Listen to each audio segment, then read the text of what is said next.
damos la bienvenida y agradecemos a todos los que se están sumando a esta clase, a esta conferencia, a cargo de la doctora Mariana Maggio, que va a estar disertando sobre la enseñanza poderosa hoy en el contexto de los actuales cambios culturales de la época. Bueno, Mariana, que es un gusto para nosotros tenerla en este ciclo de conferencias que venimos haciendo en el marco de las actividades de extensión de educación a distancia. Es doctora en educación, licenciada en educación por la UBA, es directora de la maestría en tecnología educativa de la UBA, profesora titular de la cátedra de tecnología educativa también de la UBA. Y bueno, esperamos esta conferencia para poder conversar, charlar. La idea es que ella comente, abra un poco la conferencia justamente con estos ejes que ya viene planteando desde el año 2012, con este libro tan importante que tanto utilizamos de enriquecer la enseñanza. Y bueno, estamos acá para escuchar un poco sobre estos cambios culturales actuales y todo lo que, bueno, pueda decirnos en base también a toda la trayectoria que Mariana tiene y con la que viene trabajando hace mucho tiempo. Así que bueno, Mariana, te damos la bienvenida y te Muchas escuchamos. gracias, Janina. Buenas tardes, muchas gracias. Para mí es un gusto estar aquí, colegas, en el espacio de UCEL. Gracias, Janina, por la invitación. Gracias, Sebastián. Y también gracias a Ani España, que cuando estuve personalmente en UCEL fue porque ella me invitó. O sea que muy, muy agradecida. Estoy en un día especial, permítanme decir esto. Eh, Esta era una actividad comprometida hace mucho tiempo y además en el marco de una universidad privada, y quiero honrar mi compromiso con UCEL, con Janina, con el equipo y con ustedes. Sin embargo, no puedo dejar de mencionar que estoy de paro en mi universidad, que es la Universidad de Buenos Aires. Soy docente hace más de 30 años de la Facultad de Filosofía y Letras, y realmente estoy en un punto desolada por lo que estamos viviendo. Me atraviesa hoy muchísima preocupación, muchísima tristeza, y, y quiero decirles que si eso resuena en alguna parte de mi conversación con ustedes, bueno, ténganme paciencia. Creo que acá también hay colegas de universidades nacionales, graduados o profesores, y bueno, este es un momento particular que estamos transitando en lucha. Pero bueno, honrando los compromisos, acá estoy. Voy a hablar, como decía Janina, sobre un tema que me encanta. Comparto el amor por este tema con Ani, con Janina. Una cuestión que tiene que ver con la enseñanza, con las prácticas de la enseñanza, con las prácticas de la enseñanza que nos transforman y a las que de alguna manera entregamos nuestra pasión y también gran parte de nuestra vida. Y en referencia a esa categoría a la que ahora voy a volver y que construí ya hace bastantes años, le puse la enseñanza poderosa hoy. Y vamos a ver hasta dónde llegamos, porque la realidad es que la enseñanza poderosa es una categoría que en su momento surgió del trabajo de investigación, y hoy estoy como volviendo a pensarla tanto en términos empíricos como conceptuales, en una búsqueda diferente, porque en el transcurso entre ese año 2012, donde publiqué Enriquecer la enseñanza, y este momento, han pasado cosas muy conmocionantes desde el punto de vista de las tendencias culturales a las que hacía referencia Janina cuando me presentaba. Entonces, allá vamos, colegas, también a quienes están haciendo carreras de profesorado en UCEL, estudiantes.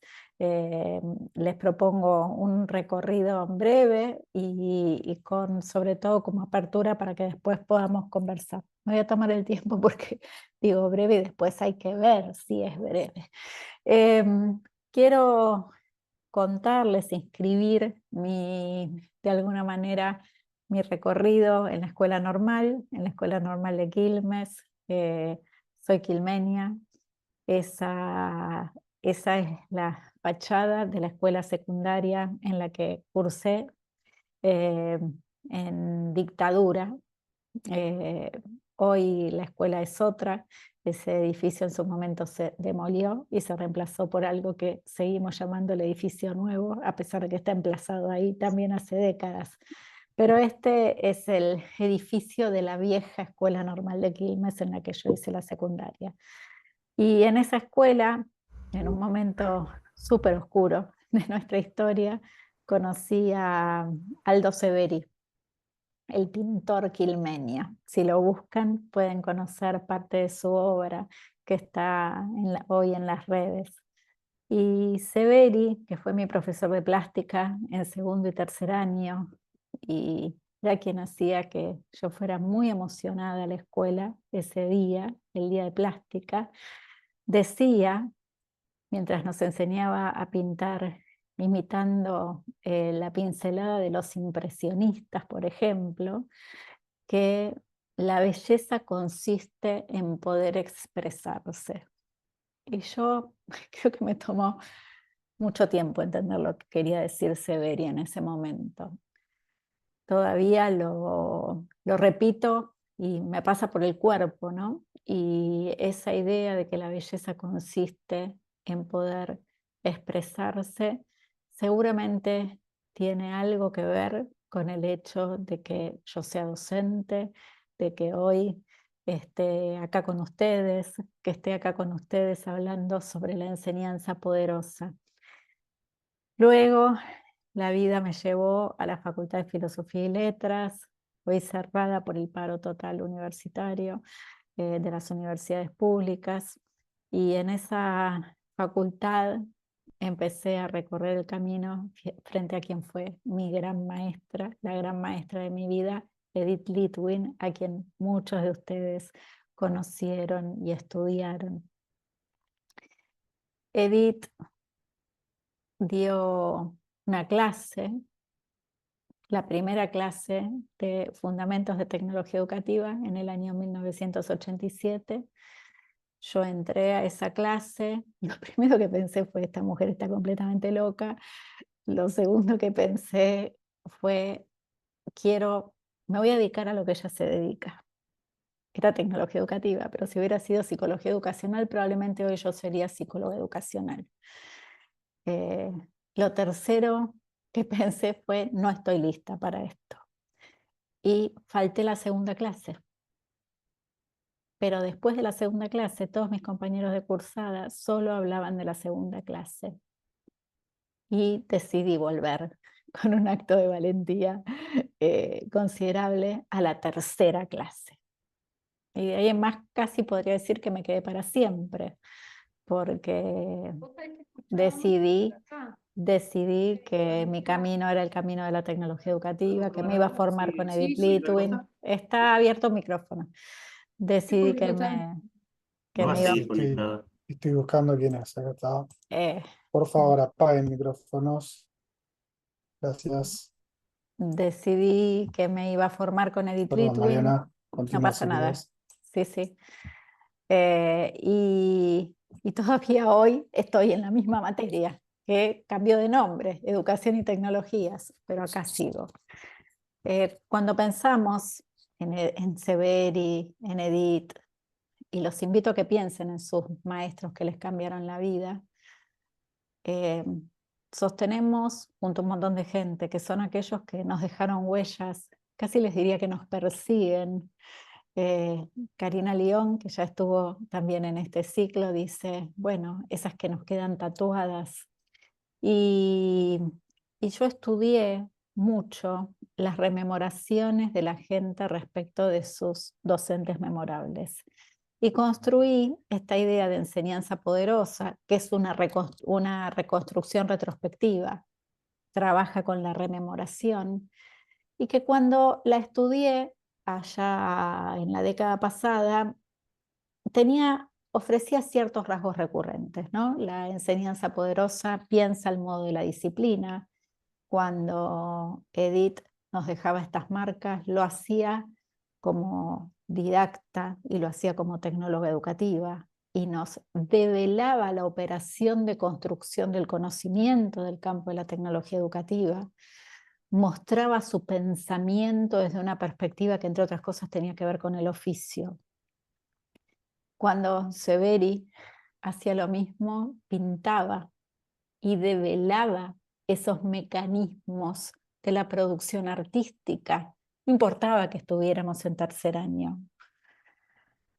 Además, la enseñanza poderosa tiene un rasgo que da cuenta de un abordaje teórico del momento. No enseña el pasado de la disciplina, a menos que sea historia. Enseña la contemporaneidad de la disciplina. No importa si esto es biología o es tecnología educativa. Los debates que se están dando en el momento, las preguntas de investigación que están abiertas, los proyectos que se están intentando resolver en ese momento de la historia o en este momento de la historia. Pero además, no solo ofrece un abordaje teórico actual, sino que también está construida en tiempo presente, como propuesta. Es una propuesta que es para el día de hoy, ¿sí? Esta es la clase que tiene lugar en este día y no en cualquier otro, porque en cualquier otro yo no soy la misma, mis estudiantes tampoco y el campo tampoco. Además, acá con cierta inspiración bruneriana podríamos decir que la enseñanza poderosa nos enseña a mirar en perspectiva. No es lo mismo frente a este paro, por ejemplo, la mirada de quienes somos universitarios, de quienes los miran desde las instituciones privadas, desde quienes no acceden a la universidad, desde quienes creen que la educación es un derecho y mil otras perspectivas posibles. Entonces, eso aparece en la escena de la enseñanza. Y además la enseñanza poderosa es profundamente conmovedora. Nos deja marcas que nos hacen vibrar hoy. Uno no sale de la clase igual que como entró. Y por eso mismo la clase tiene tanto sentido. Bueno, estos eran los rasgos de la enseñanza poderosa que están allá publicados en Enriquecer la Enseñanza, que me acompañaron durante mucho tiempo en esta aproximación.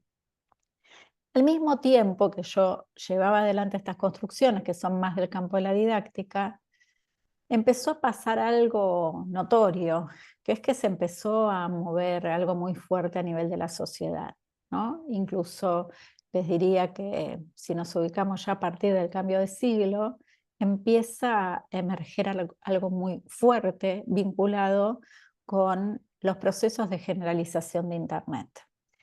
Eso no quiere decir que Internet esté completamente generalizado, hoy no lo está. Sin embargo, como dice Manuel Castells, esto quiere decir que las principales actividades de la sociedad, las políticas, las económicas, las culturales, se llevan adelante alrededor de Internet o en Internet. Él habla de la sociedad red, habla de una nueva galaxia, una galaxia que, como dice Pisitelli, cierra el paréntesis de Gutenberg y abre otro paréntesis, que es el que probablemente todavía estemos recorriendo. Esto empieza a resonar en las aulas, ¿no? Y nosotros, más con nuestra cabeza de tecnólogas educativas en este caso, junto con Cari León, empezamos a estudiar con mucha atención aquellas prácticas de la enseñanza que creíamos que tenían algunos rasgos de poderosas, pero que además incluían de una manera explícita Internet a partir del cambio de siglo. Lo primero que nos dimos cuenta era que no eran muchas. Y lo segundo que advertimos es que esas venían de docentes que estaban completamente convencidos en un plano que dijimos era epistemológico. Estos docentes hacían ciertos reconocimientos, decían, el mundo está cambiando, hay algo que se está moviendo en el campo profesional, hay algo que está siendo distinto en nuestra manera de hacer investigación que tiene que ver con Internet.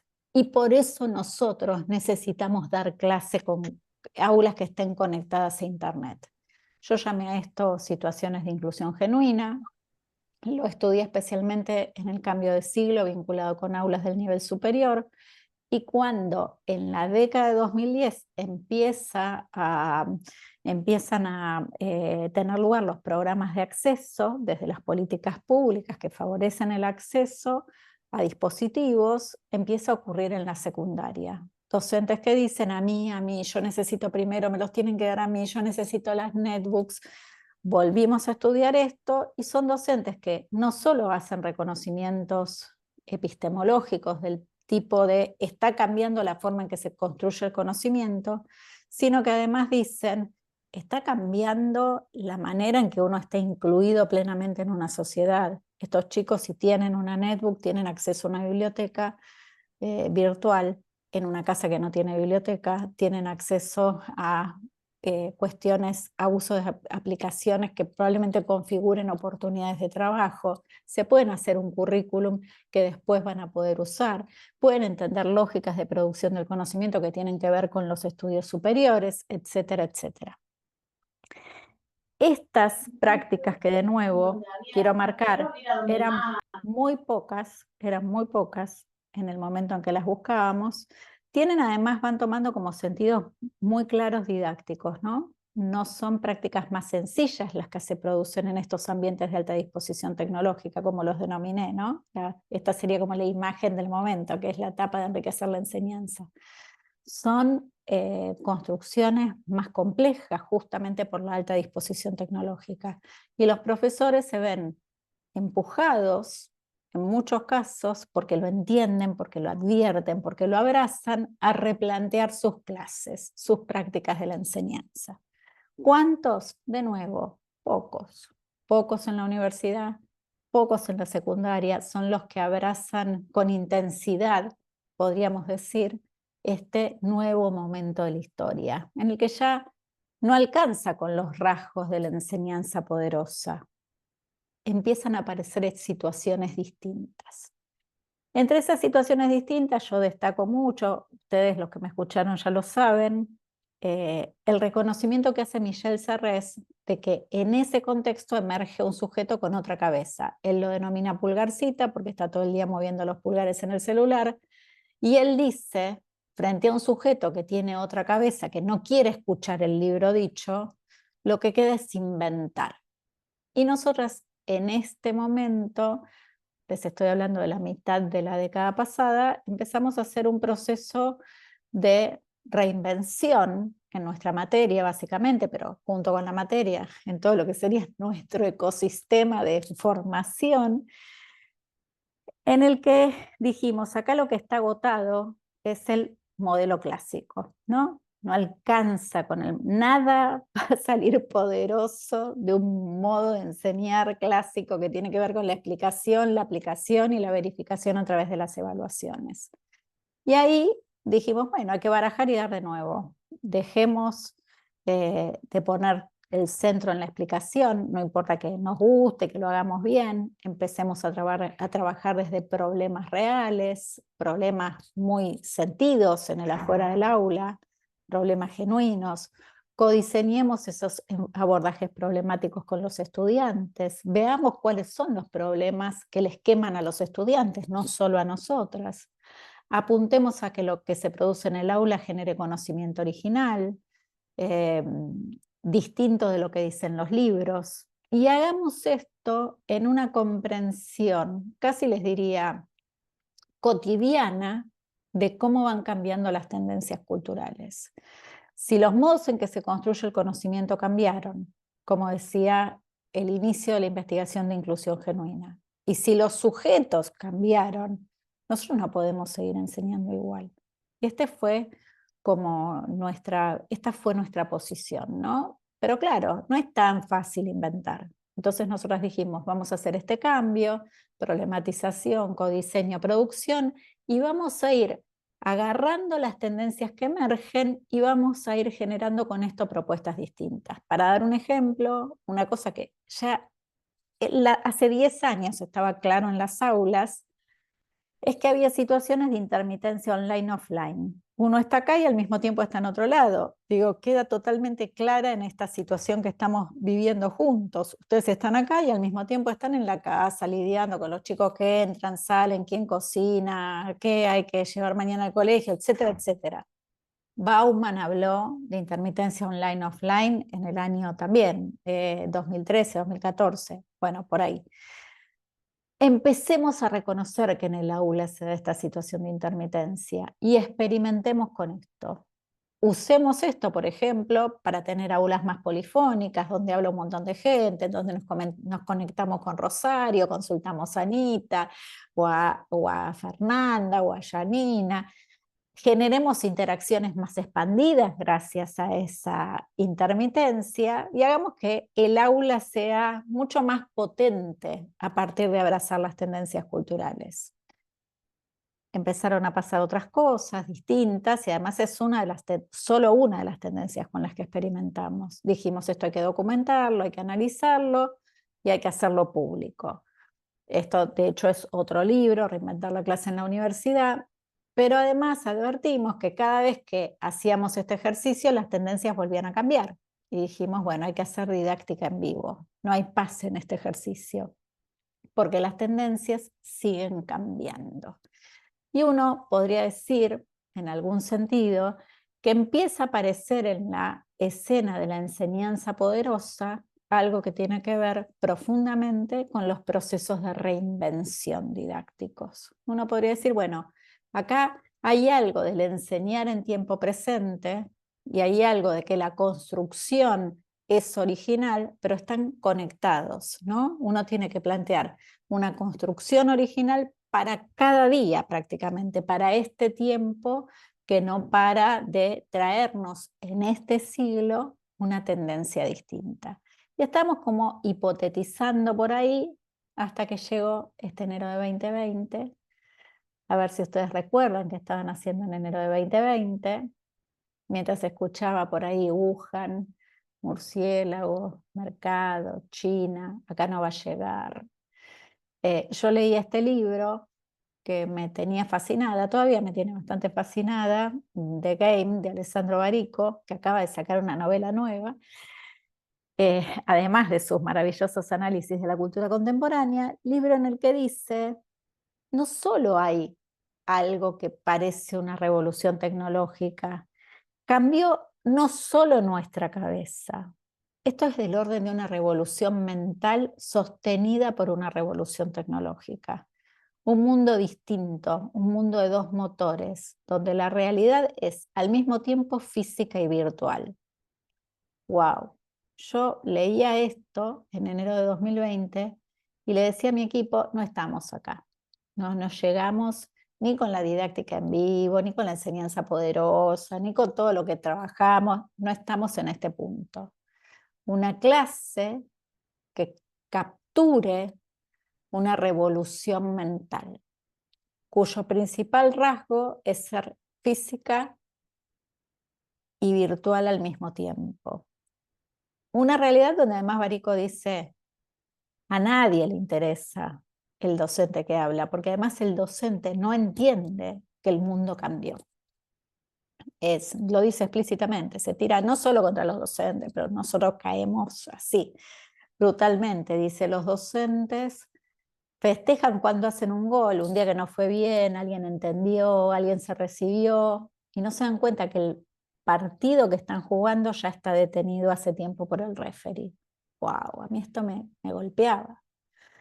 Pero bueno, más me golpeó la comprensión de que estábamos en una pandemia, con toda su desgracia, con todas las pérdidas, el dolor, las situaciones que atravesamos, que nos van a marcar a nuestras generaciones probablemente de por vida, ¿no? Esa conmoción de tener las aulas físicas de golpe vacías. Y esta convicción política de que había que seguir educando, porque educarse es un derecho, incluso en una pandemia. Nosotras estudiamos mucho lo que pasó en la pandemia con la idea de decir, bueno, mira, capaz esto era lo que faltaba, ¿no? Muchos tuvimos esta sensación de decir, bueno, pero ahora Ahora hay una necesidad. Ahí hasta los más reticentes estaban diciendo, ¿hay un aula virtual acá en esta universidad? Sí, hace 20 años que hay una aula virtual. Pero bueno, no importa, ahora la querés, acá está. Pero hubo algo de lo que siempre dijimos que tal vez no había ayudado a capturar estas revoluciones que veníamos atravesando, que de un día al otro, ¡pum!, se puso sobre la mesa, ¿no? Alteraciones, que se alteró el currículum, gente diciendo, ah, no, pero todo esto no se puede enseñar de golpe, no se puede enseñar. No, bueno, antes tampoco. Yo venía hablando desde hacía tiempo de un minimalismo curricular que nos permitiera hacer estos procesos de reinvención. Porque si uno enseña 400 contenidos en un curso, no se puede hacer una reinvención. Lo único que hace la gente es escupir y se reafirma en el modelo clásico.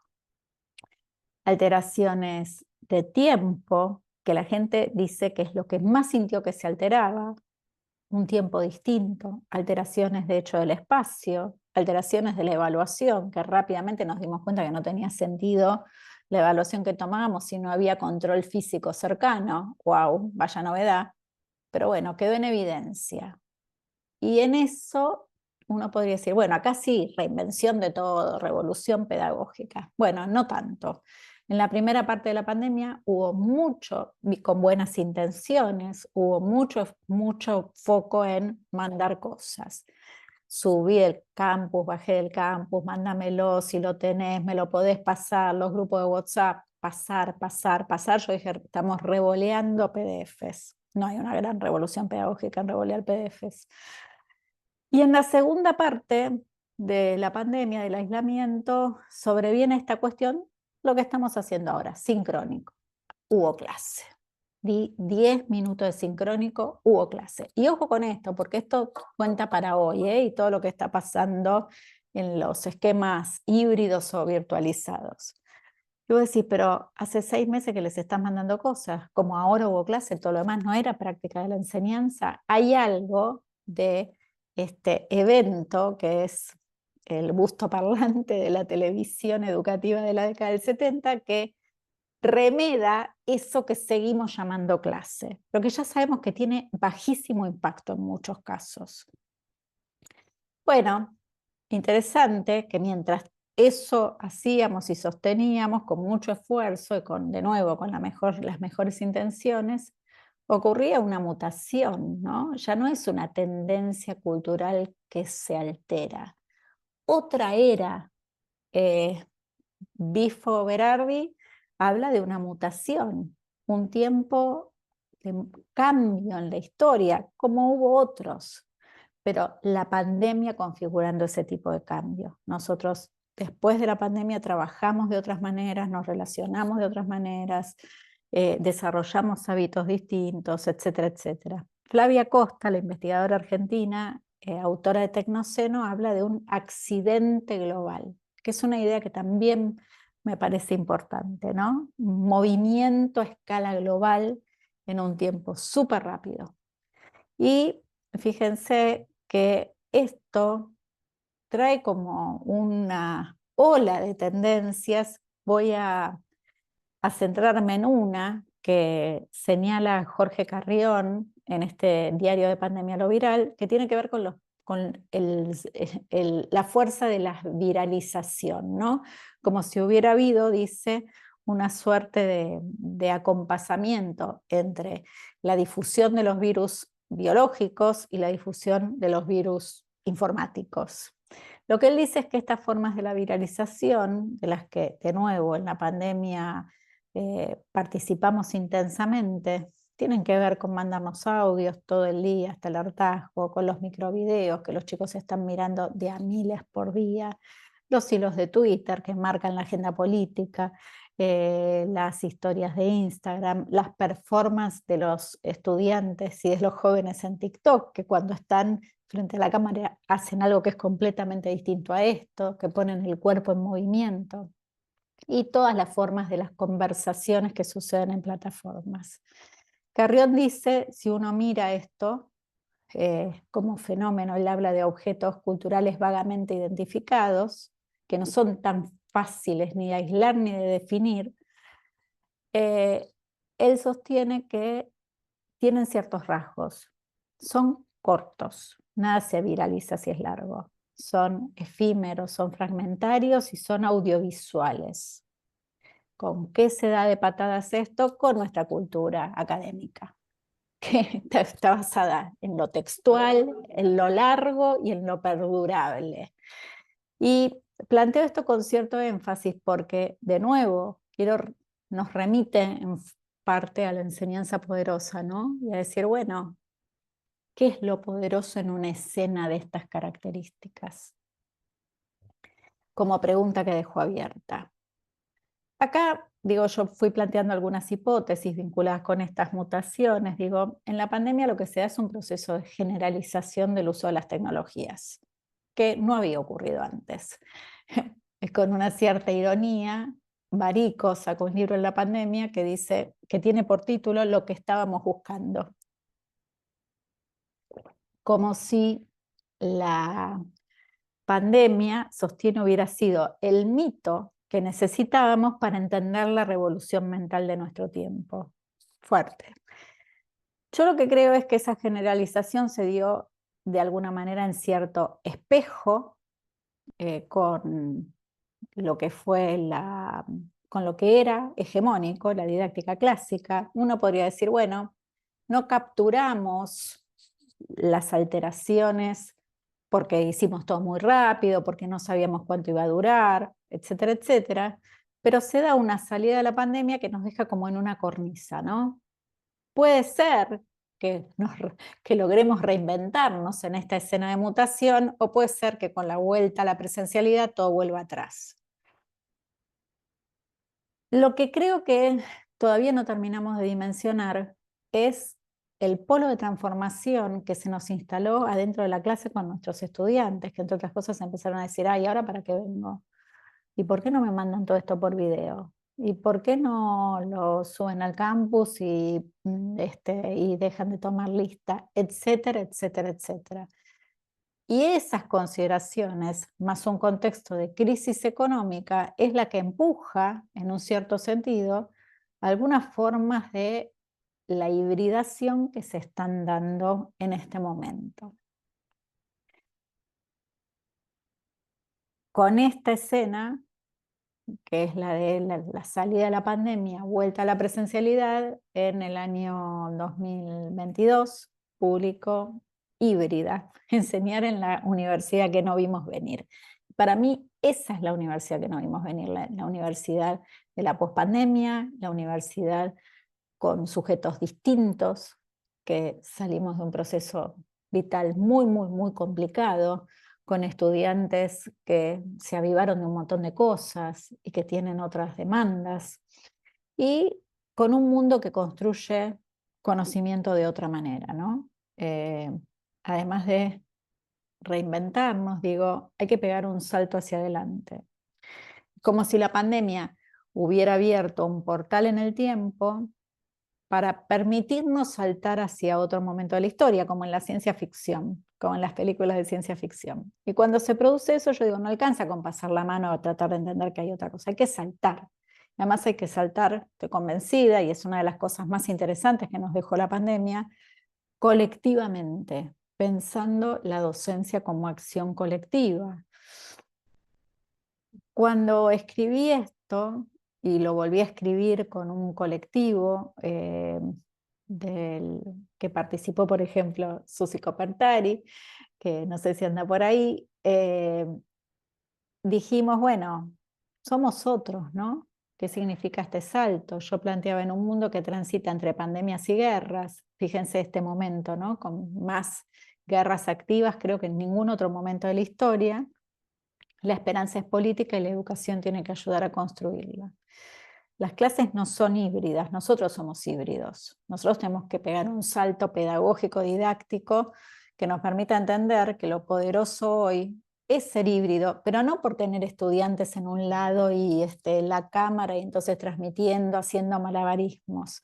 Pensar en una educación que es al mismo tiempo física y virtual, no importa si la modalidad es a distancia o presencial, porque toda la construcción de conocimiento es al mismo tiempo física y virtual. Y finalmente, también pensando en que nosotros tenemos que estar a la altura de la historia. Los estudiantes, especialmente acá me refiero al nivel superior, tienen derecho al egreso. Que nuestras prácticas de la enseñanza tienen que garantizarlo. No es que uno cambia porque quiere ser moderno. Uno cambia porque los estudiantes tienen que aprender lo que tienen que aprender en todas las materias, aprobarlas y terminar y llevarse de nuestras instituciones sus títulos. Como podríamos decir en este sentido que la buena enseñanza o la enseñanza poderosa es una definición política, es la que nos permite generar esto. Bueno, ahí estábamos, pero la historia no para, no nos da ni un minuto de paz.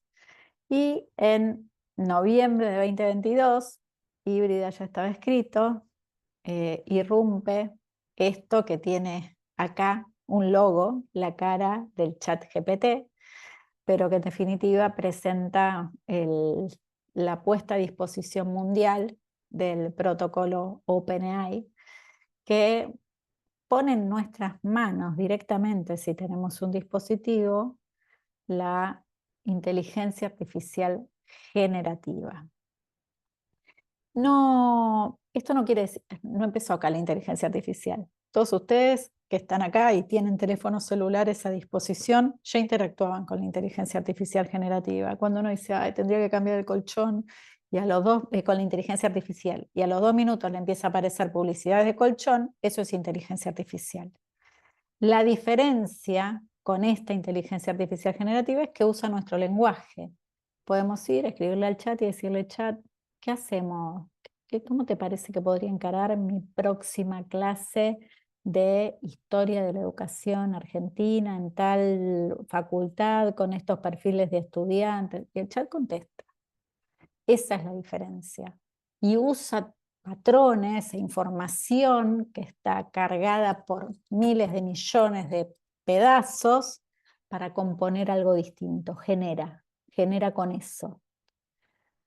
Bueno, lo primero que tenemos que entender en esta escena, y voy a decir esto como hipótesis, pero creo que nos la tenemos que plantear seriamente, es que si queremos hacer enseñanza poderosa ahora, tenemos que entender estos fenómenos, entenderlos conceptualmente, en su alcance económico, social, cultural, político, y tenemos que entenderlos usándolos, ¿no? Me parece que a los efectos de la primera parte de la comprensión conceptual es muy interesante el trabajo de Kate Crawford, Atlas de Inteligencia Artificial, publicado por Fondo de Cultura Económica, donde Kate sostiene que la gran categoría de este fenómeno es la extracción. Empieza con la extracción de minerales, especialmente litio, y llega a la extracción de datos. ¿Qué datos? Nuestros datos. Nuestros datos.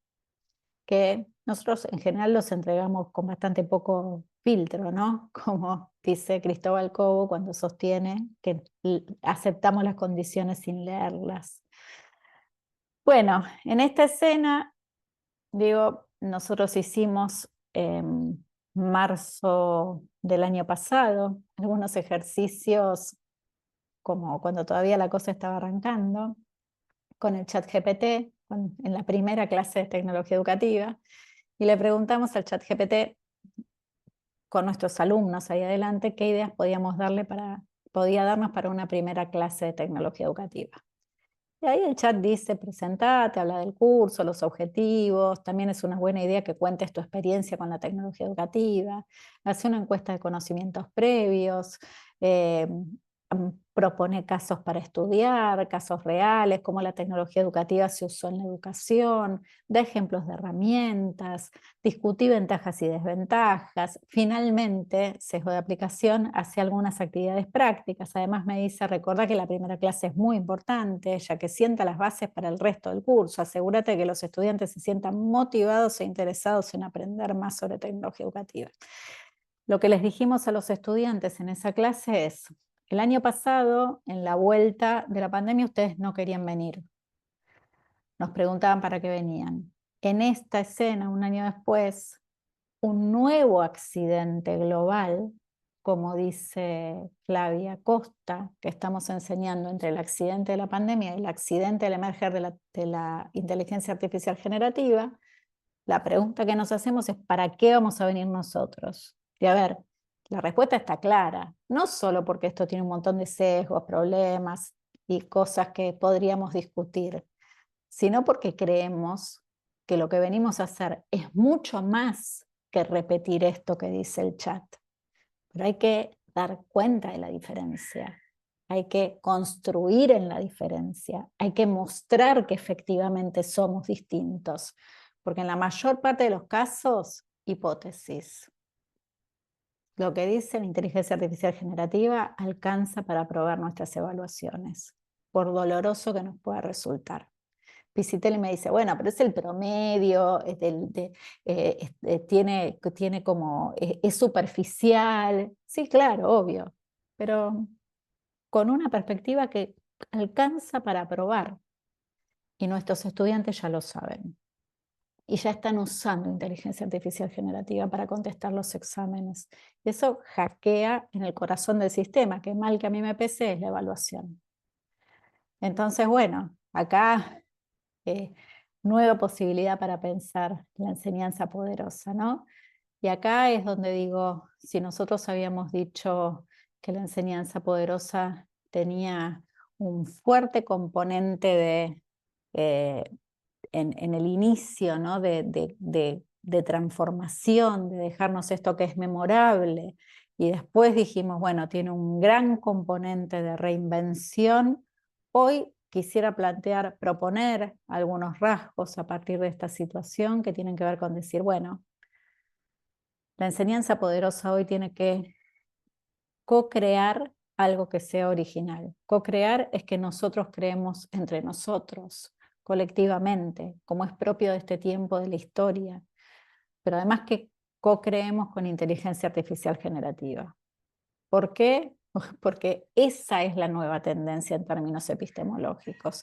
Eso ya está cambiando las formas en que se construye el conocimiento, ya está cambiando las formas en que se trabaja, se están transformando las organizaciones a las que nuestros estudiantes van a ir a trabajar. Y ustedes dicen, no, bueno, pero acá, sí, acá, incluso en los mercados emergentes. Entonces, este es un fenómeno del que nosotros tenemos que poder dar cuenta desde la acción. ¿Cómo? Para repetir lo que dice, para promptear mejor, para entender que hay sesgos. Bueno, sí, todo eso sí. Para pensarla críticamente, por supuesto. Pero además para que nos ponga en un lugar de creación original mucho mejor que el que estamos. Porque nosotros podríamos, por ejemplo, no sé si nos lo propusiéramos con ustedes, en 3 días escribir un libro sobre este tema. Podría ser un libro muy, muy, muy bueno. ¿Por qué no lo haríamos? Y eso se puede hacer con inteligencia artificial generativa. Y sería muy difícil hacerlo sin inteligencia artificial generativa. Tendríamos que internarnos probablemente 3 meses. Otro rasgo que quiero agregar tiene que ver con lo experimental, ¿no? Como empujando más todavía esta idea de didáctica en vivo. Yo creo que nosotros tenemos que poder generar hoy en todas las materias algún tipo de experimentación con inteligencia artificial generativa. Lo primero que tenemos que hacer es poder experimentar nosotros con inteligencia. Ahí la gente me dice, no, bueno, pero no nos formaron, ¿y cómo vamos a hacer? ¿Y cómo? A ver, yo entiendo todo eso y tal vez no es lo que más nos gusta, pero es en el teléfono, con herramientas gratuitas. Ustedes pueden entrar a Edge y empezar a experimentar con Copiloto, y es gratis, ¿sí? Eso tiene cuestiones para comprender desde el punto de vista, de nuevo, de las inadecuaciones, las alucinaciones, los sesgos, sí. Todas esas cuestiones hay que entenderlas, pero es difícil entenderlas si uno no experimenta. Y hay un último rasgo que quisiera traer sobre la mesa, o anteúltimo rasgo que quisiera traer sobre la mesa, que tiene que ver con el cuerpo, ¿no? Porque en un mundo que se encamina muy rápidamente a lo artificial, en estos sentidos de construcción que llegan a atravesar lo epistemológico, lo más humano que nos queda es el cuerpo. El cuerpo en movimiento, el cuerpo abrazando, el cuerpo performando, nuestro cuerpo, que está bastante ausente de nuestras prácticas. Y tal vez en reponerlo en la escena consista nuestra defensa de la humanidad. Y eso para mí es poderoso hoy. Para cerrar, quiero decirles que hablando con un grupo de docentes como ustedes y pensando, ¿no? ¿A dónde nos lleva? ¿A dónde nos debería llevar la enseñanza poderosa hoy? Decíamos, bueno, a una escena de más cuidado, con un abordaje sustentable, digno, colectivo, femenino, preocupado por el ambiente, por lo espacial y por el espacio, por lo local, por la inclusión, por la esperanza. Mientras ponía estas palabras, la inteligencia artificial de PowerPoint me propuso esta imagen que ustedes ven por detrás, imagen que yo nunca hubiera elegido, pero que decidí dejarla porque esta es como para mí la evidencia de que ya estamos interactuando con inteligencia artificial, por ejemplo, cuando trabajamos, cuando escribimos, cuando generamos este tipo de presentaciones. Y hay que empezar a relacionarse con esto de una manera muy consciente, muy crítica, pero también muy creativa desde el punto de vista del lugar a donde nos puede llevar. Y a donde queremos que nos lleve es a una enseñanza que en este mundo, con estas coyunturas de crisis económica, crisis ambiental, crisis bélicas tan tremendas, nos permita construir un horizonte de esperanza, ¿no? Mi pregunta para ustedes y para cerrar esta presentación es ¿cómo vamos a hacer para que la enseñanza poderosa hoy llene las aulas de esperanza, de gente que se quiere quedar, porque ahí encuentra la esperanza y que por eso mismo haga que nuestras aulas sean muchísimo más inclusivas y democráticas? Muchas gracias, Yani. Dejo acá, vuelvo con vos y estoy acá encantada de hablar con ustedes. Bueno, muchísimas gracias, Mariana. Bueno, cuántas cosas, cuánto recorrido por todo. Bueno, me iba acordando obviamente de todos tus libros y todo lo que fuiste trabajando y bueno, tengo muchas preguntas, pero voy a hacer una inicialmente. Previamente voy a preguntar si hay alguien que quiera hacer una pregunta después de esta presentación. No sé si en el chat hay alguien que haya comentado algo o alguien que quiera preguntar. A ver acá. Gracias, Virginia. Un abrazo. Si quieren comentarios, preguntas, críticas, reflexiones, lo que quieran.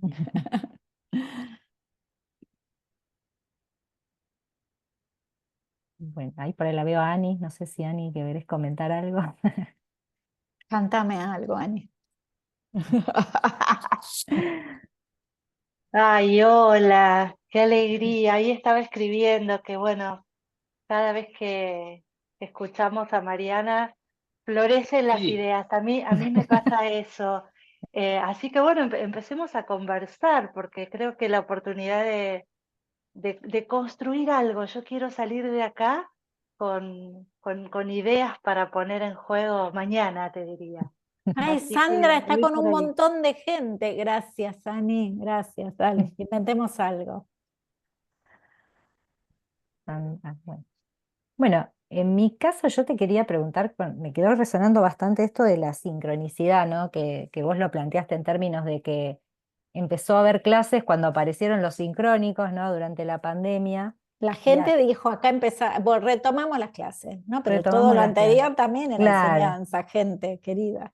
claro, pero ahora que estamos, ¿no? Con esta extensión de lo sincrónico, que lo sincrónico es presencial, bueno, y hay ahí toda una dispersión, una incertidumbre en algunas instituciones respecto de, bueno, cómo se implementa esto, ¿no? Mm, Eh, cómo, eh, y pensando también en esto de la revolución mental de Barico y cómo poder llevar esas dos fuerzas, la tecnológica y la mental, bueno. ¿Cómo ves vos esto? ¿O con qué proyecciones, digamos?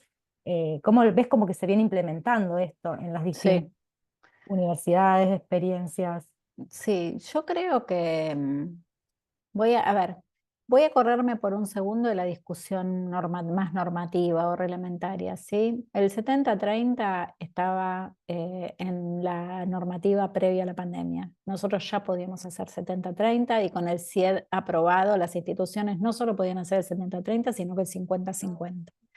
Yo creo que esta derivación de la pandemia, de decir que hay algo que es sincrónico presencial, es como, no sé cómo decirlo, es un tecnicismo. Si es sincrónico no es presencial, o sea, tan evidente como eso. Presencial es cuando nos encontramos, nos podemos abrazar, podemos transcurrir el espacio físico generando alteraciones. Ahora bien, dicho eso, si lo presencial es estar sentados escuchando, o sea, ya no importa si es presencial o virtual, ahorrémosle el transporte a la gente con lo caro que está. Este es el problema. Entonces, ¿qué vamos a hacer? ¿Qué vamos a hacer cuando la decisión sea hacerlo sincrónico? ¿Y qué vamos a hacer cuando la decisión sea encontrarnos en el espacio físico? Es decir, cuando sea virtual o sea físico. Esa me parece que es la discusión que tenemos que dar. Y no es de la misma entidad. Ahora, yo quiero que lo sincrónico sea interactivo, que sea conmovedor, que tenga una inscripción en el espacio físico del territorio en el que la gente está parada y en sus organizaciones, que sea transformador también en el espacio físico de la gente. Y que lo físico que ocurre en el edificio de la universidad o del instituto tenga unas características que por diseño no se pueden atrapar en la virtualidad. Entonces, cada uno tiene como su mejor expresión de lo poderoso. Para que nos llevemos ideas, lo voy a decir como Ana decía, voy a hacerlo súper concreto. Si yo tengo mi clase el lunes, y mi clase ocurre en el espacio físico de la facultad, y yo les pido a los 50 alumnos que vengan a la facultad, ahí tiene que suceder algo que no puedo hacer virtualmente, que tiene que ver con recorrer el espacio, con intervenirlo, con movernos, con hacer un juego, con generar un diseño sobre una maqueta, con salir a la calle y contárselo a la gente, con lo que se les ocurra, que requiere estar físicamente en el espacio de la facultad o de la calle. Por otro lado, si tengo una parte que es sincrónica, lo que quiero es que la gente en la sincronía aproveche lo mejor que tiene la sincronía, que es la posibilidad de colaborar en una plataforma para generar algo que es original. Interactuar en tiempo récord y estar usando inteligencia artificial y estar hablando 50 al mismo tiempo en un grupo de WhatsApp y mirar cuáles son las recurrencias y sintetizarlas y devolverlas. Casi nada de eso tiene que ver con el hecho de que yo hable, ¿sí? Se pueden ir a las salas, pueden volver con un prototipo y lo podemos revisar y después lo podemos mandar a las redes y en las redes la gente puede votar o puede generar una escena que desde lo virtual tiene un despliegue que es absolutamente impactante y transformador. Esas son las cosas que me interesa discutir, ¿sí? Lo sincrónico, que es un profesor 4 horas hablando a cámara, nada, es malo en la facultad y es malo en la virtualidad, es malo en todos lados. Sí, Me resisto a llamarlo presencial, pero da lo mismo, da lo mismo. claro. Es una práctica clásica que a la gente no le interesa, que los estudiantes sabemos que no comprenden y que las hace porque no les queda más remedio que cumplir. Bien. Bueno, acá Virginia dice, me impactó el concepto del derecho del estudiante al egreso, concepto que ignoran muchos de mis colegas. Es una idea que, bueno, Está en vos... híbrida, está desarrollado en Mm, híbrida. Yo lo que creo es que la gente no viene a las instituciones porque le gusta venir a pasear. Lo hace con un altísimo nivel de sacrificio, de compromiso, de inversión económica, tiene derecho al egreso. Y ahí hay una responsabilidad nuestra desde las políticas, desde las instituciones y desde las prácticas de la enseñanza. Yo voy a decir, digo, disculpen la autorreferencialidad, pero para mí es importante señalar que esto es una bandera. Cuando nosotros empezamos la cursada decimos, ¿cuántos hay? 56. ¿Con cuántos tenemos que terminar? Con 56. ¿Y cómo lo vamos a hacer? Y no sé, los vamos a ir a buscar a la casa si hace falta. Y hay momentos en los que el equipo se lo toma tan a pecho que yo digo, aflojen un cacho porque nos van a denunciar. Digo, y dale, y llámalo, y búscalo. Y yo lo llamé, y hablé con la madre. Y hay gente que dice, ah, no, pero eso no es para la universidad. Y yo tengo la profunda convicción de que eso es para la universidad. Y no pasa solo por ir a buscarlo y contenerlo, pasa por generar la mejor propuesta para que encuentre su lugar en unas condiciones que muchas veces son muy difíciles para la cursada, con estudiantes que trabajan, que tienen pibes, que tienen complejidades de tipo económico. O sea, acá hay algo, cuando a nosotros los chicos nos suelen decir, nos reventamos, como les queda claro, ¿no? Haciendo la materia, así como las pedagogías clandestinas hacen eso, ¿no? De meterse de cabeza y vamos... eh, y cuando termina la materia y les decimos, bueno, ¿qué les pasó con la materia? Y dicen, no, a nosotros nos llamó mucho la atención es que se aprenden nuestros nombres, se saben nuestros nombres y nos preguntan cómo estamos. Me sorprendió que la docente salía del parcial y me preguntó cómo estaba. O sea, pero no es como básico. Y parece que no es básico. Entonces yo creo que ahí cuando nos llenamos la boca hablando de la humanidad y qué sé yo, eso es la humanidad. Eso es la humanidad. Sostener a la gente amorosamente para que en condiciones que a veces son muy difíciles pueda aprender. Ahí me pregunta Leonardo mi opinión sobre lo que significó el Plan Conectar Igualdad. A ver, yo creo que eh, el Plan Conectar Igualdad vino en un momento de tanto cambio histórico donde la inclusión digital define procesos de construcción de conocimiento y de participación en la sociedad a garantizar un derecho, ¿sí? En un formato que es propio de la década pasada.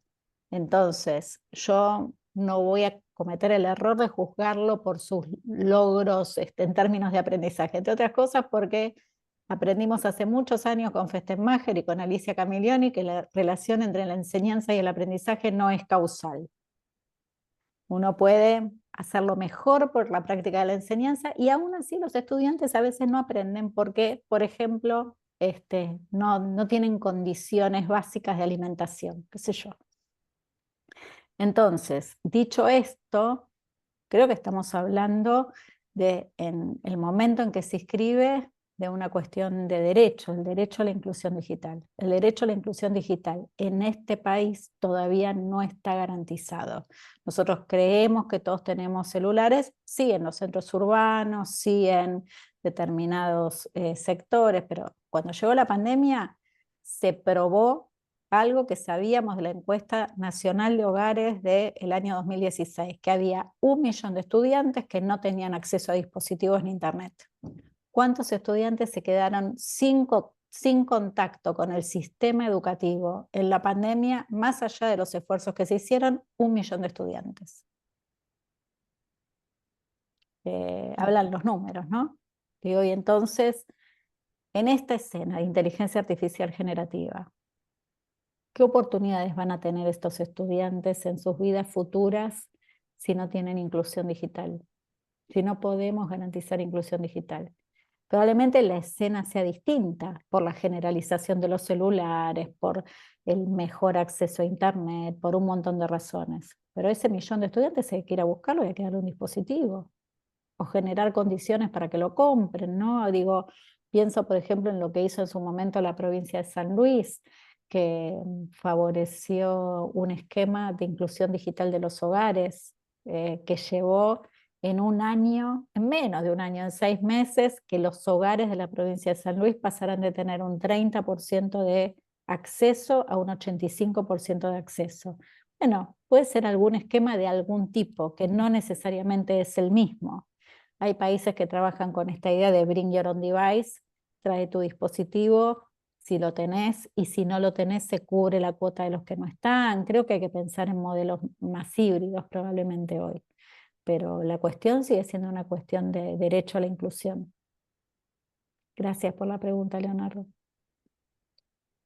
Sí, o sea, todo lo que se venía haciendo en materia de políticas digitales, bueno, yo soy, Está todo cortado, digámoslo, está todo sí, cortado. está todo cortado y bueno, y ahí claramente, o sea, ese millón de estudiantes que quedó afuera en la pandemia va a seguir estando afuera, más allá de la entrega de cualquier dispositivo que se haga. De hecho, acá en Santa Fe, durante la pandemia, hubo un programa que se llamó Conectar con Arraigo, que era pensado para las escuelas rurales, donde se les entregaba un celular, pero muchas de estas escuelas rurales no tenían conectividad.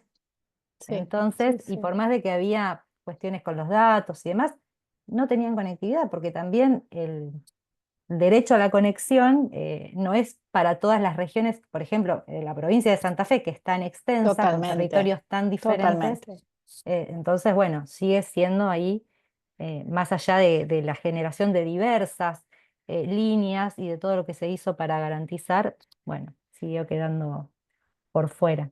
Pero bueno, es un tema que es bastante, eh, en este momento, doloroso por todo lo que se había ganado en algún momento y todo lo que está de a poco destruyéndose, ¿no es cierto?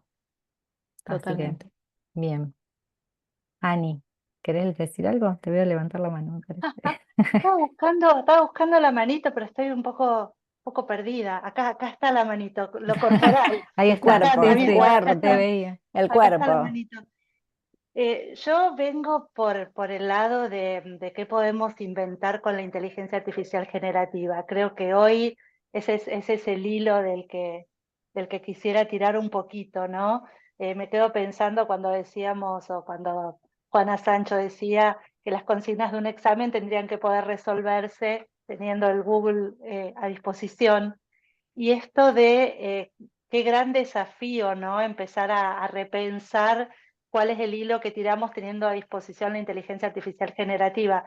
Yo vengo experimentando con cuestiones de producción. Estamos haciendo como, por ejemplo, qué sé yo, desde la idea de pensar en canciones, poesías, imágenes, porque creo que es una forma de entender la mediación del conocimiento desde otra forma de ponerlo a disposición. Pero pero me gustaría ver por dónde andás vos en relación Sí, al uso, porque creo que no es, está buenísimo entenderla conceptualmente, pero se aprende experimentando y usando, y totalmente. te quiero seguir, a ver por dónde vas. Yo lo primero que estoy haciendo es escribiendo con inteligencia artificial generativa. Eso no quiere decir que vaya a sacarle una sola idea original a la inteligencia artificial generativa, pero en el proceso de escritura, cuando digo, a ver, ¿cuáles son las tendencias o cuáles son las investigaciones que hay en Argentina sobre participación de los jóvenes en apuestas en línea? Eso que me hubiera llevado 3 horas de búsqueda, de trabajo, de revisión, de reconstrucción, lo tengo en ¿cuánto? En 3 minutos, 4 minutos, 5 minutos. Entonces eso ya me es un alivio increíble. De repente digo, ¿hay algún paper de algún corte de la investigación anglosajona sobre tal cuestión? Voy, busco y después por supuesto lo valido, porque acá hay todavía mucha fruta. Para los que dicen es todo fruta, no es todo fruta, y además la inteligencia artificial aprende mientras nosotros hablamos, con lo cual los errores tienden a reducirse de una manera muy notoria en corto tiempo. Ahora bien, después estoy haciendo, por ejemplo, en estos días algunos cruces, pero que son en este sentido de experimentación, ¿no? Tengo mi programa de 2025, que tengo que presentar en breve mi programa de 2025. Bueno, ¿cómo lo actualizaría? Empiezo a hacer ensayos respecto a cómo lo actualizaría. Y después digo, bueno, ¿y cuál podría ser el despliegue de las clases de este programa? No voy a hacer ninguna, pero me interesa ver qué plantea. Y creo que lo que más me fascina de todo, un experimento que estoy haciendo, que lo hago con Copilot de Microsoft, que es generar un documento con los perfiles de los estudiantes que sé que tengo, más o menos 4 o 5 perfiles, los que no son docentes, los que quieren dedicarse a la investigación, los que hacen los que están más preocupados por los aspectos no formales. Y entonces digo, bueno, para este programa, con estos perfiles, ¿cuáles son los proyectos posibles? Es increíble lo que sale. Ahora, lo que sale es lo que voy a hacer. No, este es el experimento, ¿no? Ana me pregunta, ¿qué estás haciendo? Ahora, en el proceso de hacer esto, que es experimentando, jugando, viendo los alcances, viendo los problemas, aprendo un montón. Pero además de repente digo, esto no lo había pensado. Por qué no agarrar esta perspectiva e integrarla? Y después viene como toda la otra cosa de decir, bueno, para los que están haciendo mucha más virtualidad que yo y quieren generar materiales, bueno, es el infinito y más allá. Uno podría agarrar y hacer, no sé, yo podría agarrar, sentarme las próximas 3 horas y toda la materia de tecnología educativa, dejarla lista para la virtualidad. En 3 horas, Ani.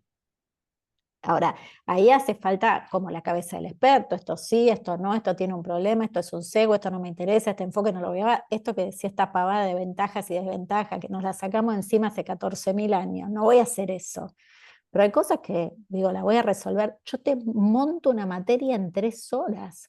Ahora, alerta, alerta, alerta, porque cualquiera va a poder montar una materia en 3 horas. Y esto es un punto de crisis para nuestras universidades y nuestra manera de entender la enseñanza. Y de nuevo, algunas van a ser medio truchis, qué sé yo, va a haber de todo, no va a ser tan fácil separar. Ayer alguien contó, a ver, estuve ayer en el evento de Ceibal sobre inteligencia artificial y creo que fue Cristóbal Cobo, que es un tipo que entiende muchísimo de esto, el que contó, sí, estoy casi segura que fue él, que un estudiante, un profesor, agarra la monografía de un estudiante, la pasa por un sistema de detección de fraude y le dice al estudiante, esto es incorrecto, tiene un 60%, el instrumento me da que tiene un 60% de plagio. Y el estudiante se enoja mucho porque él dice que este trabajo lo hizo él. Y el profesor no cede y esta situación termina mal con el estudiante desaprobado. Al otro día el estudiante vuelve y le dice, profesor, agarré sus clases y el sistema dice que tiene el 60% de plagio. Que es un problema del sistema, pero digo, esto se va a convertir en el cotidiano, ¿sí? Claro. Entonces nosotros nos tenemos que preparar para en ese cotidiano defender lo poderoso. ¿Cómo vamos a hacer si no lo entendemos? Sí, María Fernanda. ¿Qué tal? Yo estaba leyendo bastante sobre esto de que se cuestiona mucho la propiedad intelectual. Yo soy del área de sistemas. Hola Ana, nos conocimos del profesorado de historia. No sé si te acuerdas. Estudié historia también. Pero bueno, soy del área de sistemas y en sistemas, bueno, con todo Linux y demás, es bastante el código abierto y hay una tendencia a esto de que no haya propiedad intelectual, sino una comunidad abierta. Y bueno, yo digo, ¿hasta qué punto se va a sostener esto de la propiedad intelectual cuando uno lee y habla a veces según de lo que dice otro, sin pensarlo demasiado, o sea, cuando uno se va a palabras textuales sí, pero si no cuando uno parafrasea todo el tiempo, ¿no es cierto? ¿Cómo nos hace reflexionar esto, digo, de estas nuevas tecnologías aplicadas, ya hacen cambiar la mirada? Tremendo hackeo también a la propiedad intelectual. No sé cómo va a derivar, pero me parece que hoy ya esto se está pensando desde una perspectiva incluso legal, ¿no? Creo que entra a tambalear todo lo que tiene que ver con los derechos de autor. Hay un montón.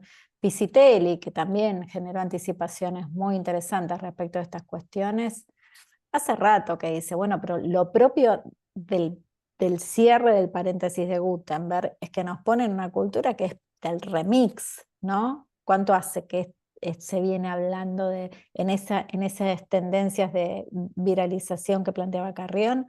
Lo propio es el remixeo, ¿no? Ustedes vieron hoy lo que pasa con un Twitter, un tweet, con un tweet lo agarra uno y llega, no sé, tiene 100.000 likes, 14.500 interpretaciones, derivaciones, y ya no se sabe ni quién lo dijo. Entonces creo que hay algo de esto, María Fernanda, yo coincido que entra, que va a estar hackeado. Ahora, si ese es el caso, ¿qué tenemos que hacer nosotros? Enseñar a construir colectivamente, que haya algo del bien común que va más allá de los aportes individuales también, y trabajar con estas lógicas en la universidad. Yo creo que el ejemplo que traes de los programadores es súper paradigmático en este momento, ¿no? Las comunidades como las de GitHub y todas estas comunidades pero que además ya tienen integrada inteligencia artificial generativa. Otro punto del que hablaba ayer con gente que estuvo en el evento de Ceibal, en este caso con Francisco Anelo, que me decía, prácticamente los programadores ya no están programando, están revisando. Y me decía esto, lo cito porque es un dato que me dio Francisco, que es un especialista en estas cuestiones, me decía, cuando lo ve un purista, dice, pero esta programación no tiene como la belleza de la síntesis. Bueno, ¿y qué importa que no tenga la belleza de la síntesis? Cumple su función, ¿sí? Y si cumple su función, ya está. El tipo se ahorró 3 semanas en un ejercicio que hizo en un día y medio. No es tan distinto de lo que planteaba respecto de la escritura. Y en un contexto de aceleración, eso va a empezar a pasar todo el tiempo. Me parece que ahí las comunidades de programadores están haciendo punta. Probablemente lo que sucede en los otros campos termine pareciéndose mucho más a lo que pasa en las comunidades de programadores y de desarrolladores. O sea que no pensaron, che, lo vamos a hacer con inteligencia artificial generativa. Entonces en 10 minutos se dieron cuenta que el mundo era por ahí. Bueno, una cuestión que agrego, dado que es ahí la tecnología mi palo, y es a lo que me dedico. De hecho, Copilot, que vos lo mencionabas antes como una herramienta de Microsoft, donde primero se lanzó fue en la comunidad de GitHub, justamente. Claro, sí, sí, sí. Y de hecho se llama así y es una extensión que se instala en lo que se llama TUIDE, que TUIDE es, para los programadores, es nuestra herramienta en donde escribimos el código e instalamos todo el entorno que nos hace falta para desarrollar. Y ya no es inclusive antes de salir ChatGPT a nivel masivo, no es ir al ChatGPT, preguntarle cosas y después copiar, pegar. Esto se te instala directamente en tu entorno Claro. y te va escribiendo el código resultante en la misma hoja donde vos estás escribiendo tu código. Pero digo, Sebastián, está buenísimo esto que decís, porque esto vale para el código, pero vale para la escritura de textos en Word, ¿sí? Tal cual, Exactamente. Bueno, todas las tal herramientas cual. De bueno, Microsoft Word tienen es Copilot una, adentro, claro, tienen exacto. Copilot Bueno, vos adentro. mencionabas PowerPoint hoy, que Sí, también ya te lo incorpora y te genera una imagen ahí mismo en ese entorno. exacto, Pero exacto. bueno, lo primero en donde primero se vio es justamente en la comunidad de programadores, porque salió primero como una herramienta, justamente se le llamó copiloto porque era tu mano derecha, se empezó Tu a convertir en tu mano copiloto. derecha, y, y bueno, ahí fue donde en principio se vio esta ventaja enorme en donde te ahorra horas de escribir código. Ahora Y lo lo mismo que después pasa para el resto de la comunidad. Ahora, ¿qué plantea? Y acá claramente esta metáfora, digo, Satya Nadella cuando la presenta por primera vez, que es el CEO de Microsoft, dice, no es para que si te ahorra tiempo mejor, pero vos deberías usarlo para ser más creativo que lo que sos, porque estás como derivando parte de la carga cognitiva que te la resuelve Copilot, pero para que vos escribas mucho mejor que lo que estás escribiendo. Y esto es algo que se empieza a ver, ¿no? Digo, yo tengo ahora magíster, pero una tesista mía viviendo en Berlín, que tuvo que hacer en la Universidad de Humboldt su tesis en inglés. Y un día yo le digo, Cintia, ¿cómo te estás arreglando? Me dice, re bien, me dice, con mi amigo acá, el chat GPT, lo hacemos.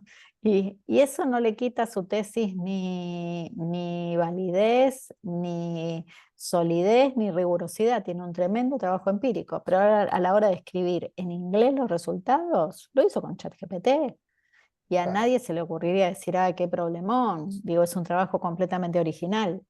Si Claro. fuera un trabajo que es un refrito de cosas que dicen otros y no lo menciona, bueno, podría haber sido un problema, pero no es este el caso. Es interesante la experiencia que está llevando adelante la Facultad de Ingeniería de Orte en Uruguay, que hicieron como una suerte de manifiesto para, para decir, bueno, en esta Facultad de Ingeniería está admitido usar inteligencia artificial para las evaluaciones, hay un código ético, uno no puede usar esto para hacer algo que es un plagio, y hay una recomendación metodológica, que es que los estudiantes tienen que traer a la evaluación la captura de lo que hicieron con inteligencia artificial. O sea, transparentar la interacción que tuvieron con inteligencia artificial. Y eso ya se veía cuando hacíamos la investigación de la inclusión genuina. Cambia las discusiones, ¿no? Cambia las discusiones respecto de la producción que hizo el estudiante, porque se empiezan a ver otras cosas. El otro día una docente me contó en Mar del Plata que ella estaba súper sorprendida por una presentación que estaban haciendo sus estudiantes respecto de un trabajo que tenían que hacer. Estaban presentando en clase su elaboración. Y ella decía, qué bien que está esto, qué bien que está esto. En un momento los estudiantes cuando terminaban le dijeron, profesora, le tenemos que decir que nosotros lo hicimos con inteligencia artificial. Y, y que tuvimos estos problemas, nos tiró una cosa que no nos gustó, lo empezamos a discutir, cambiamos el enfoque y después, y la profesora dice, estuvo buenísimo, porque la discusión empezó a ser sobre esto, sobre el proceso de construcción de conocimiento. Ahora bien, también dice, con cierta preocupación, si no me lo hubieran dicho, yo no lo hubiera advertido. No lo dice mal, lo dice con honestidad intelectual.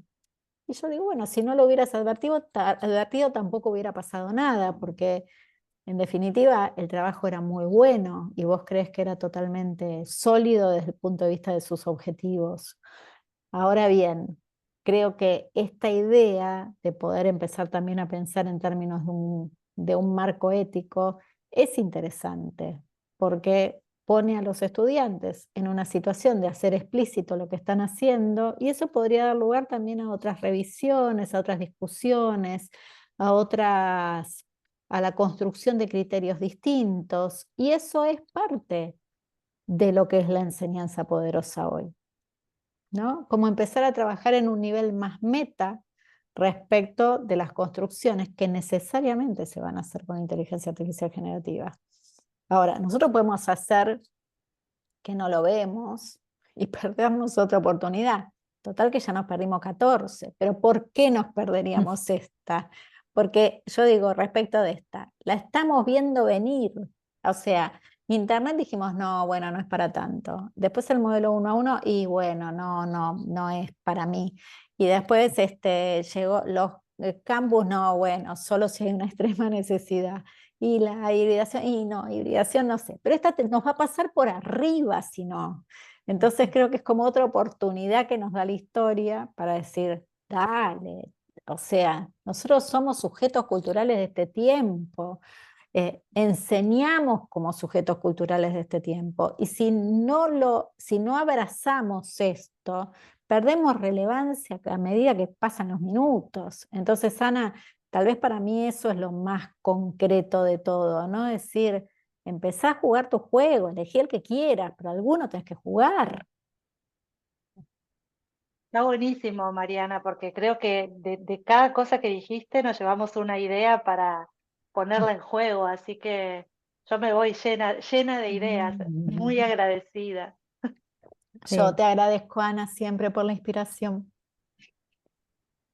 Sí, bueno, a mí la verdad me quedó también muy marcada esta frase que vos dijiste de una clase que capture la revolución mental. y también lo pensaba con otra frase que uso mucho, que te cito a vos, cuando decís, ¿cómo podemos educar a quien no reconocemos en su diferencia? Entonces, bueno, Tal cual. Que yo todas estas... digo, ese es un remix, porque yo la remixo de Jackson, Yani la remixa de Mariana, que la remixa de Jackson, y así Sí, nos vamos afanando por la nos vamos, vida. nos vamos remixando, exacto. Pero bueno, en realidad pienso en eso, ¿no? Porque hay esa pregunta que vos haces ahí, que la remixás de Jackson o todo el historial que puedas tener por detrás, pero sintetiza, ¿no? Lo que vos fuiste diciendo también respecto de la inclusión, de garantizar que los estudiantes con los que empezás que sean los que terminen, porque estás hablando también de reconocer no solo las tendencias culturales, sino también lo humano, ¿no? El cuerpo que tiene que estar también ahí. Así que bueno, la verdad que para mí también fue una conferencia sumamente enriquecedora, que seguramente la vamos a Gracias, seguir retomando en las distintas gracias. clases y bueno, y la verdad que es un lujo que hoy hayas podido estar acá, sabiendo también del contexto complejo por el que estamos atravesando en las universidades nacionales, o sea, muchos de los que estamos acá también somos parte de las universidades nacionales y nos vemos afectados, ¿no? por toda esta situación, conmovidos con todo esto. Y bueno, y creo que también es un espacio para poder hacer explícito, ¿no? Todo esto que está pasando. Y bueno, y la verdad que fue una semana tan intensa, corta, porque mañana tenemos ahí un día feriado. Y bueno, cerrarla de alguna manera de esta manera también está bueno. Así Con que esperanza, gente, con con esperanza, esperanza. con esperanza. Bueno, gracias por la invitación, gracias a usted siempre. Para mí es un gusto estar acá. Saben que tengo una conexión afectiva con usted a través de Claudia Lombardo también, que hoy está en México y me dijo que Sí. no venía, no se conectaba por eso, pero bueno, gracias Ana, gracias Sebastián, gracias especiales para Yani y bueno, estamos cerca en las redes, ¿sí? Muchas Bueno, Gracias, Mariana. gracias totales. abrazos. Bueno, gracias a todos los que Gracias a estuvieron. todos. Abrazos. Chau, chau, abrazos.